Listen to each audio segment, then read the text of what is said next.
Hi everyone, आप सभी स्वस्थ और मस्त होंगे। मैं भी ठीक हूँ। स्टोरी का नाम रूहानी इश्क, एपिसोड 14, प्यार और इंकलाब। सुबह का वक्त था। कस्बे की अदालत के बाहर भीड़ जमा थी। लोग आपस में बातें कर रहे थे। वो दोनों औरतें आई हैं जो शादी करना चाहती हैं। अरे शर्म नहीं आती इन्हें। मायरा ने गहरी सांस ली। उसने आरोही की उंगलियां पकड़ी।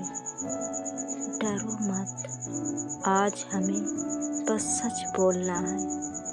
आरोही ने सिर हिलाया। उसकी आंखों में आंसू नहीं, सिर्फ दृढ़ता थी।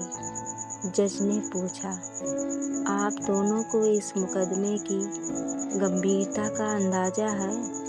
मायरा ने शांत स्वर में कहा, जी, पर हमें सिर्फ अपनी जिंदगी चाहिए। हम किसी से कुछ छीन नहीं रहे, बस अपने हिस्से का हक मांग रहे हैं। कोर्ट रूम में खामोशी छा गई। वो खामोशी किसी चीज से ज्यादा तेज थी।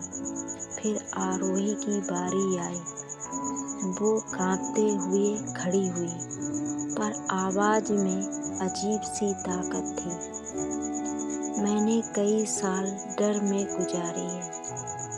हर रात सोचा कि अगर मैंने सच बोल दिया तो सब मुझसे नफरत करेंगे।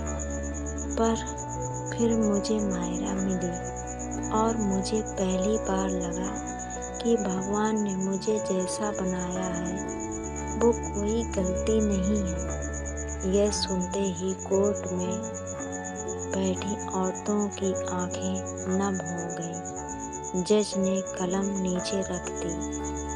अगले ही दिन अखबारों में सुर्खियां थीं। 2 महिलाओं ने की शादी की मांग। समाज में हड़कंप मच गया। रिपोर्टर्स मायरा के घर के बाहर तक आ गए।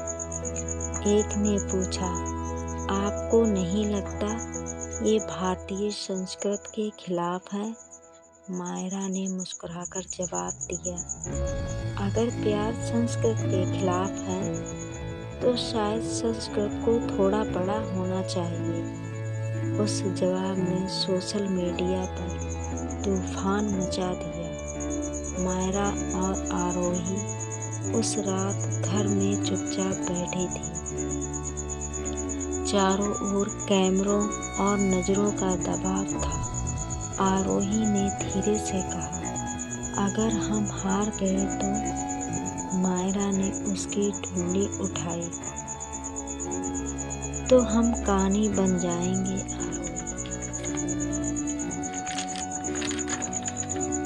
हर वो लड़की जो अपने दिल से डरती है वो हमें याद रखेगी। कमरे में मोमबत्ती की लौ चल रही थी, जैसे उनका इरादा भी हवा में चल रहा हो, लेकिन बुझ नहीं रहा। हफ्तों बाद अदालत में अंतिम सुनवाई थी। लोगों की भीड़, मीडिया के कैमरे और उनकी धड़कनें सब एक साथ चल रही थी।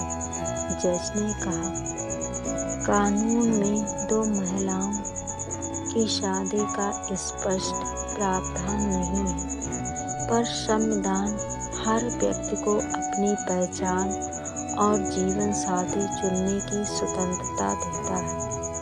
पूरा हाल चुप। फिर जज ने कहा, इस अदालत के अनुसार मायरा आरोही को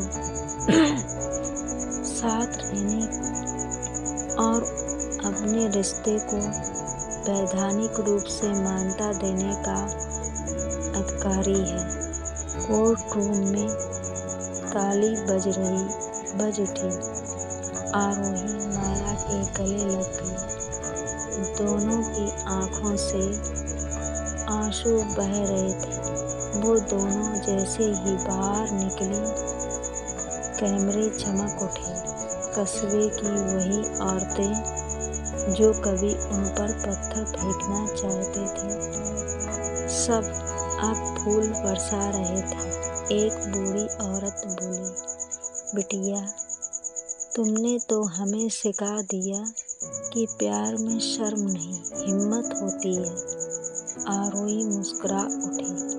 उस पल उसने पहली बार महसूस किया कि शायद दुनिया थोड़ी बदल रही है। सुबह का आसमान साफ था। मायरा और आरोही मंदिर के बाहर खड़ी थी, ना पूजा के लिए बल्कि धन्यवाद कहने के लिए। उन्होंने एक दूसरे की आंखों में देखा।